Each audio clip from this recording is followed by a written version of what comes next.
Welcome to the Work Hard, Play Hard podcast. My name is Rob Murgatroyd, and I'm a former doctor turned lifestyle entrepreneur.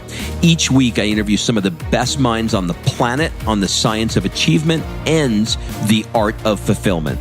Come take this journey with me. Excuses are over. It's time to live. Business actually can be a place of healing for the people who work there. It can reduce their suffering and it can bring more joy. Business can be a source of healing for all those it serves. We have lived in this hyper-masculine, hyper-competitive cultural context for a long time, where human beings are basically using each other rather than serving each other. And that's really not what we're meant to do here. At the end of that, we said, let's try to start a movement. And let's start with an event. So we planned our first event in October of 2008. That was the most moving 3 days of my life until that point, in many ways. It was just incredible. And that was the beginning of it.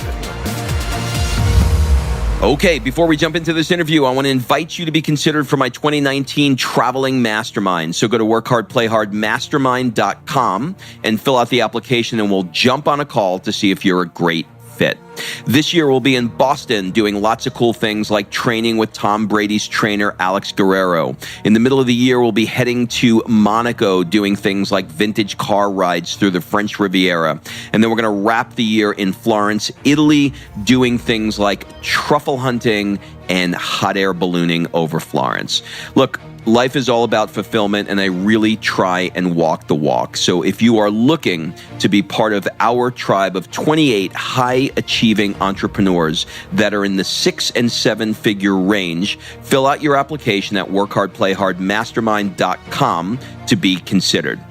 So think of the mastermind as having two parts. The first is the trip itself, and the second part is what goes on over the 4 days within the mastermind. Our group of 28 entrepreneurs will help you brainstorm and accelerate what you want to achieve in 2019. And we'll do that through a variety of different exercises, brainstorming activities, breakout sessions, goal-setting sessions. You know the drill.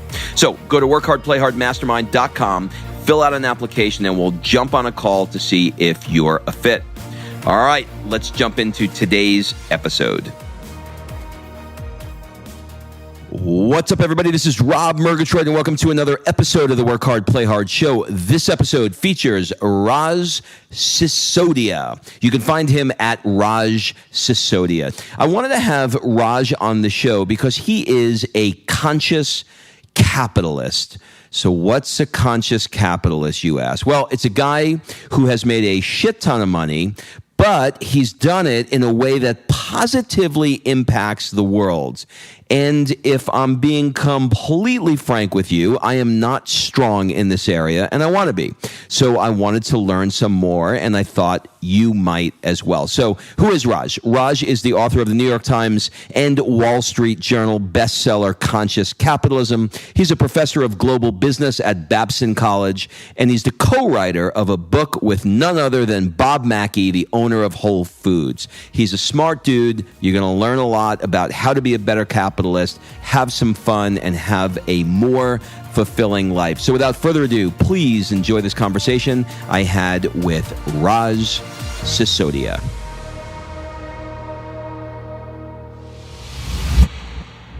Raj, welcome to the show. Thank you. Great to be with you. You know, I have been looking forward to this for some time now, and I know that you have a crazy busy schedule, but I'm so glad that you took the time to be with us today. No, of course, happy to do it and to share our experience. We'll basically break the show down into three parts. The first one is we're going to talk about the science of achievement. And then the second part of the show, we're going to move into the art of fulfillment, and we'll talk about how conscious capitalism can actually help somebody in the area of fulfillment in their life. And then we'll wrap with some rapid fire questions. Cool? Sure. All right. What I'd like to do, as they say, is I'd like to begin at the beginning. So let's go all the way back to the 60s in India. Could you paint a picture of what it was like growing up in indoor India, and maybe how things have changed for you during those years as you moved to places like Barbados and then ultimately California? Maybe you can kind of give me a little timeline there. Sure. So I had a bit of an unusual background in a way. So I was born in a small town in India, in kind of the center of the country, and then lived the first 5 years of my life in our ancestral village, maybe 5,000 people or something like that. No electricity, no running water. And my grandfather happened to be sort of the largest landowner there and kind of the head of that village. There's a whole feudal kind of a structure that exists.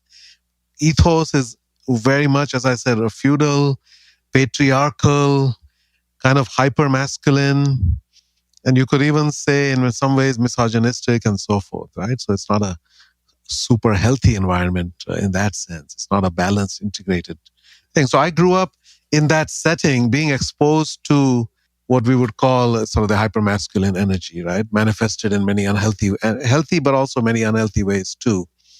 And so that kind of got imprinted in me in some ways early on, in the sense of having seen things. Now, I didn't actually manifest a lot of those things. My father was actually away for my early childhood. He was in college and then in grad school, and then he went off to Canada to get his PhD. So it was just me and my mom, and then everybody else over there in that environment. But I probably had greater influence of my mother on my own upbringing. So she kind of brought the other side of all of that, right? The loving feminine energy was also very strong for me. And then when I was 7, my father came back from Canada, and he got his PhD, and then he got a job in Barbados. And so the whole family moved from India to Barbados. This would be 1965, when I was 7 years old. And we were growing up completely alienated from our culture. I think my parents felt that deeply, and they didn't want us to grow up not knowing, our own heritage and our own language and everything else. So they made the difficult decision to move back. My father became a professor there in India. And so then I grew up in the 70s in India. There is so much in what you said. I want to ask a few more questions about India because I'm fascinated by it. I don't know what this new obsession I have is. Maybe I need to go to India, but I've been finding myself watching a lot of Netflix documentaries on India. And one of them I recently watched was really out of left field. It was on the railroad system in India. And it is mind-blowing at how that system works and how they move so many people. And I just had a friend who recently went to India. And he said, I've had 2 friends. One went and said, when I landed, I said, this is the most magical place I've ever been, and came alive. The other one said, I couldn't wait to get out of there. And there's this mix of people. There's no middle of the road with people I know who go to India. It's either one or the other. So from your perspective, having spent obviously a lot of years now in America, what do you think it is from the American perspective when they go there? And why is it so controversial or different or overwhelming or confusing? You know what I mean? Yes, I mean, India is overwhelming, It's like a multi-tiered assault on all your senses at once. The sights, the sounds, the smells, the colors, the noise, the crowds. I mean, it is, remember, it's 4 times as many people as the US packed into 1/3 the landmass. So it's 12 times as dense population-wise. And so it's just, it's teeming, and, it's overloaded, and the infrastructure and everything else. So it can be extremely overwhelming. I remember the feeling when we went back to India when I was almost 12, and, it was just like, oh my God, this is overwhelming, right? You can't even process and handle it. So for somebody going there for the first time, from the West, it takes a while. It takes a few days just to adjust to all of that, right? And then you may start to see below the surface, and you may actually start to see, some of the beauty and some of the sort of equanimity and some of the other things that people there exhibit. How does it feel for you when you go back? Do you like it now, or do you feel comfortable there? Does it feel like home for you? Because I know you're going next week. Well, for me, it's interesting having that background. India until 7, abroad until 12, then back in India until 23, and then back here, and now going back and forth multiple times a year. I have developed the ability, I think, because of that experience, to feel simultaneously like an insider and an outsider in most places, especially in the US and India, because I had formative experiences in both countries and then adult experiences in both countries. And so I feel now, of course, going so frequently and India having modernized and evolved so much, it's not that big a shock anymore, not that big a difference, right? I mean, you go to land in Mumbai airport, it's one of the most beautiful airports in the world now. It's spectacular, right? So, I mean, there's the infrastructure has improved greatly. There's all the technology and the communication, so you don't feel disconnected anyway, even if you don't go there. So it's very different now. I mean, the world truly is shrinking in that regard. But of course, there are still places you can go in India which will take you completely out of all of that and back into time and into a deeper realm of consciousness. A place like Banaras, right, where people go to die. I mean, it's a fascinating city. So yeah, there's all of that. But I think for me now, it's just a much easier transition. It feels like, oh, I was just here. India is, or was back at that time, certainly a significant socialist economy, but you decided that you were more of a capitalist. Could you explain why that transition happened to you? Growing up in the 70s in India, as I said, a dead economy growing at 1 or 2% a year, and the population was growing much faster than that. And the primary objective in life was to figure out a way to survive and get a job and have a career. Right? There was no luxury of thinking about what's your purpose in life and what's your real passion. It's just like, what's the most practical choice? So I ended up, when I graduated high school, if you were good in math and science, you tried for engineering. And if you were good in biology and science, you tried for medicine. And if you weren't good in either of those, then you get a Bachelor of Arts and God help you. Maybe you get a government job somewhere, right? So being good in math and science, I ended up getting into one of the premier engineering institutes there. And then I started working as an engineer. But meanwhile, I had learned if you get an MBA, your salary would more than double and you would work in an air-conditioned office. And so I said, okay, that's good enough for me. Right? Right. So I got into one of the business schools in Bombay and said, okay, I'm going to do marketing because I don't like finance. And, during that time, I did kind of develop an appreciation for free enterprise and freedom generally and capitalism because I saw the impact of government. I remember writing a paper for my economics class about the cement sector, which had been nationalized. India, they tended to nationalize the bank sector. Now suddenly all the banks are owned by the government. The Air India was one of the finest airlines in the world, known for its Maharaja class service, right? And it was started by the Tatas, which is like a 140-year-old, highly, highly conscious business organization. And somewhere in the early 70s, the government nationalized that airline, right? So it went from being sort of this amazing experience for people to becoming a horrible mess. And then I somewhat accidentally discovered that you can do a PhD in business. I didn't know that. And a bunch of my friends were going somewhere one day and said, we're going to get GMAT applications. We're going to apply for a PhD in business. I said, I didn't know you could do that. Give me 5 minutes. I'll come with you. And so we did. And I'm the only one of that group of 7 or 8 of us who ended up applying and then getting admission to Michigan and Columbia and a few other places on a 100% scholarship. And I said, okay, I guess I'm going back to the US. I wanted to come back. I didn't know how. I couldn't afford to pay for a master's somewhere or some other degree. But this was a fully paid experience in New York City at a great university. So I did that. To coming to New York in the 80s, and there's Crazy Eddie screaming on the TV about, my prices are insane. Oh my God, I remember Crazy Eddie. I grew up in Queens. Okay. And then the New York Times, the newspaper is like 4 inches thick with ads. And then there's, everywhere they look, there are ads and coupons and junk mail. And it's a tsunami of marketing that's going on here. It's overwhelming, right? And my focus eventually became, what are we getting for all of this money? And what about the ethical issues? So ethics, efficiency, effectiveness, productivity, all of that kind of became my focus within marketing to say we're spending an enormous amount of money, like $1 trillion in 2004 was our estimate, which was the GDP of India that year. It was shocking to me that 1.1 billion people were living on what we're spending here on ads, coupons, and junk mail. So all of that led up to eventually me starting a book or putting together a book proposal. I was calling it The Shame of Marketing. And that's kind of You can see the self-loathing reflected in that. The phrase came from Peter Drucker, who's a management guru, Yeah, of course. referring to the consumer movement in America as the shame of marketing. He said, marketing's job is to look after the well-being of customers. And if they have to organize against companies, that means marketing is not doing its job. So that is the shame of marketing. And I was going to write a whole book about marketing and how it's inefficient, it wastes money, it misleads people, it's causing more diabetes and more obesity, and it's using women's bodies and leading to depression and eating all this stuff, right? Unfortunately, I got great advice from my mentor at the time, and he said, Raj, people in America would want to hear about the solution, not the problem. Right? And that simple insight, which my daughters would say, Dad, how come it took you so long to figure that out? But that simple insight just changed my perspective, and I said, oh, you're right. So let's call this In Search of Marketing Excellence.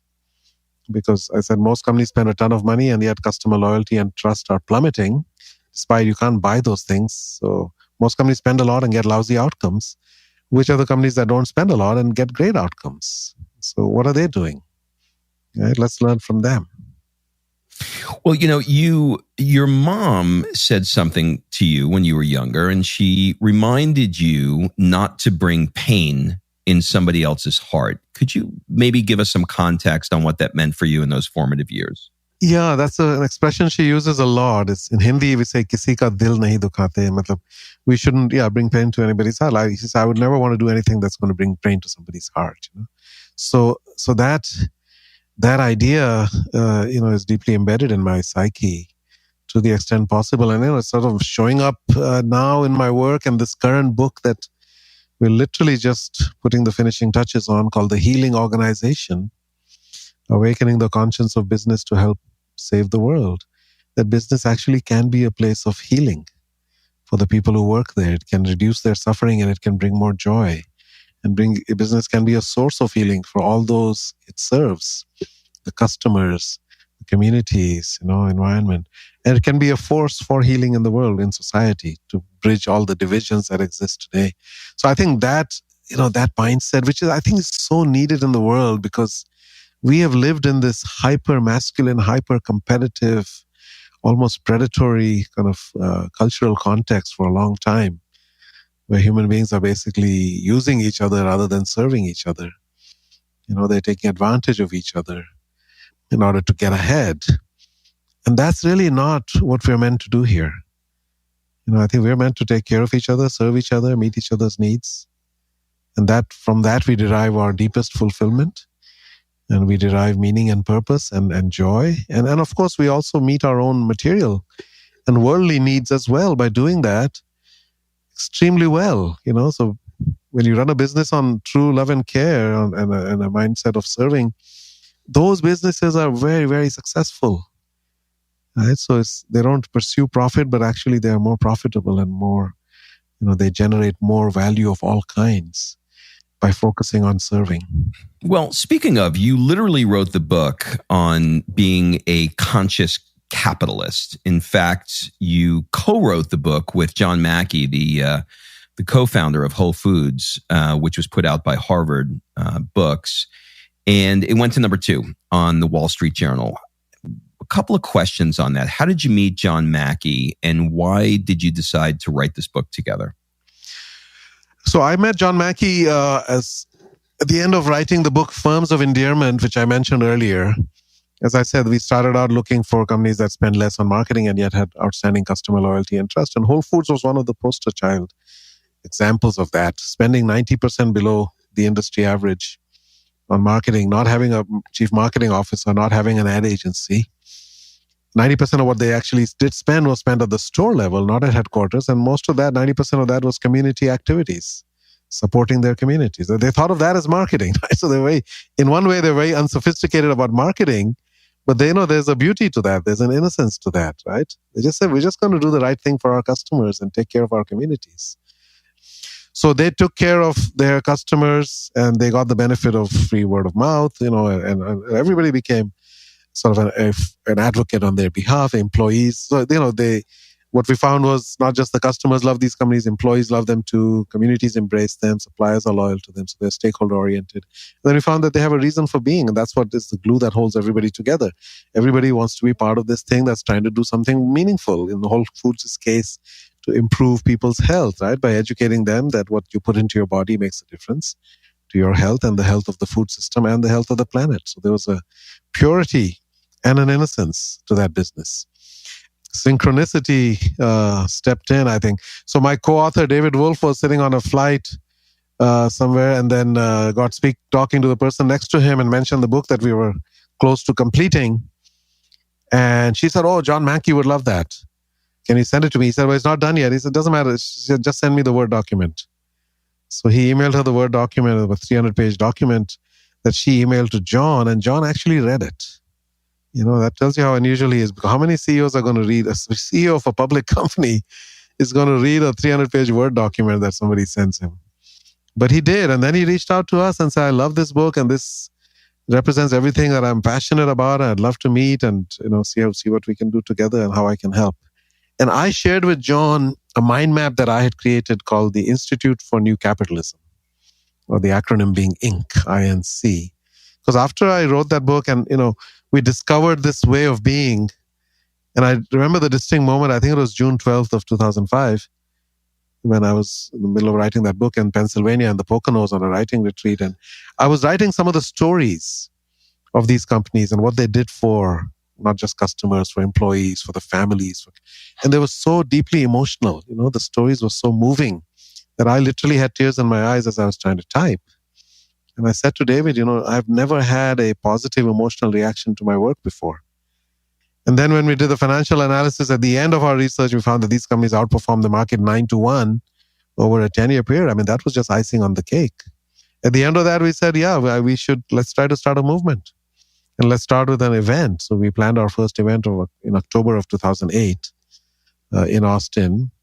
We had about 125 people there. And that was the most moving 3 days of my life until that point, in many ways. It was just incredible. And that was the beginning of it.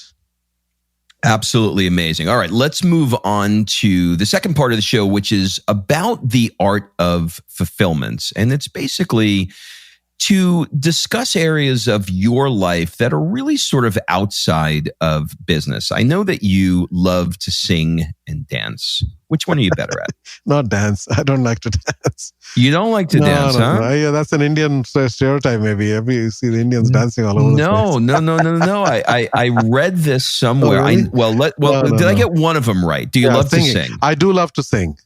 I do love to sing, and I sing a particular genre of old Indian music, old Bollywood. It's popular music, but it's actually incredibly poetic and rich and it's like unbearably romantic music almost. The words. And this goes, I would say, from the 50s, 60s, and 70s in India.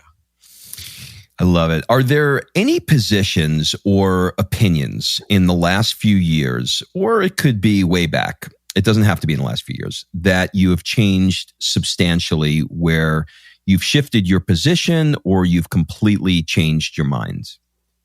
So two things. Yeah, I think a part of writing the book with John was to get a deeper understanding of the power of capitalism and freedom, and how precious that is, and how much we need to protect that.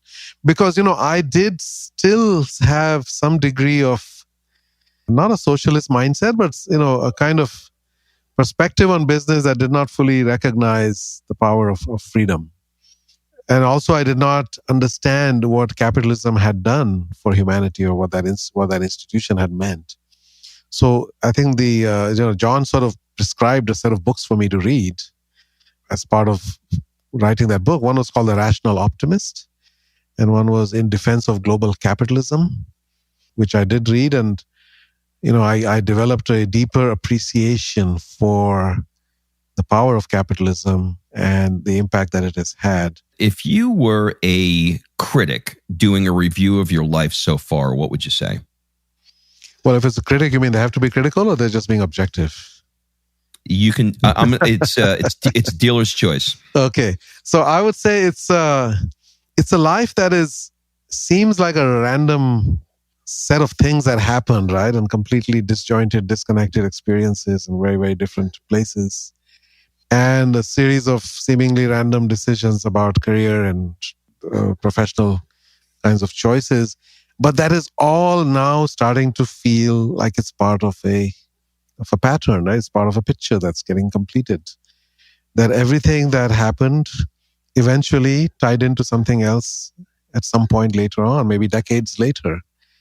That I had to experience the hypermasculine as a child in order to be able to write a book about the need for the feminine, as a 50-year-old. If you could spend 1 month anywhere in the world, where would it be and why? I don't know. I mean, the last year I spent 10 days in the Amazon rainforest, with shamans and with tribes. And, that was incredible. I don't know if I need to do that again, though. But and I was in the Himalayas for a week, in the high Tibet.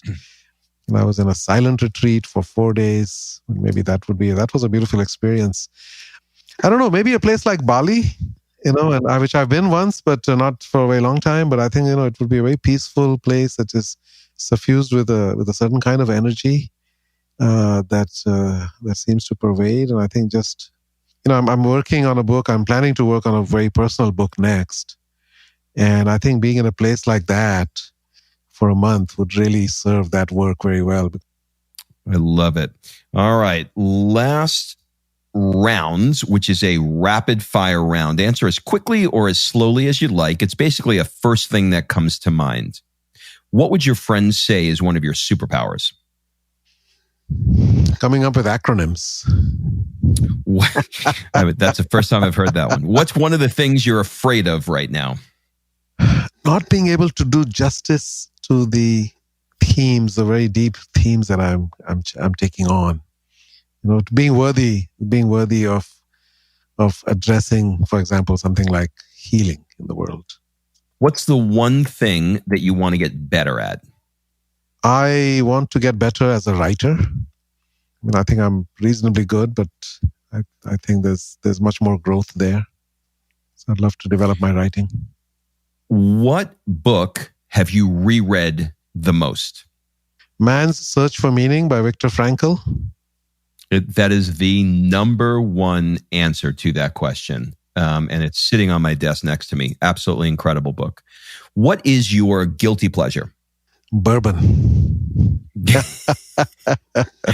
And the last question, what's one thing that you own and probably should throw out, but you never will? Maybe there's some Indian junk food that's sitting in my closet. All right, I'm going to throw one more at you. If you had to give a TED Talk on nothing that you're known for, nothing that you speak about, it could be on anything that you have a passion for, what would it be? Maybe I would do something on the power of love as manifested in those old songs, the beauty that's in them, what we can learn from that.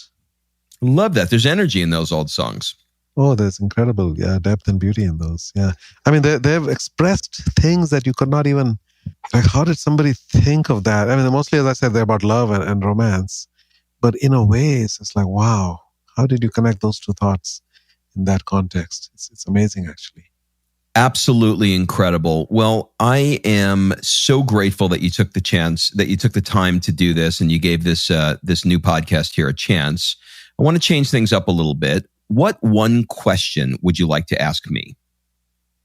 We're living at an interesting time in the world. Are you optimistic about the future? Are you filled with some distress or despair about it?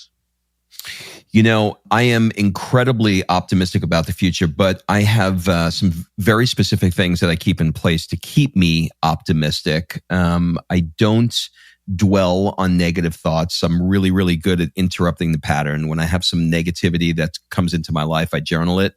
I usually do 2 to 3 pages. I write for the garbage can just to get it out. I don't watch any news, no CNN or anything like that.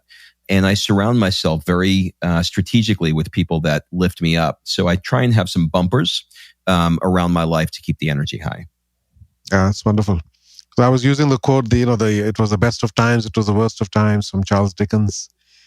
And I use that to start some of my talks, because it is true, it's the best of times, but also we're facing a lot of deep challenges, great challenges. And it's up to us which way things go, right? It's later than we realize, but there's still time.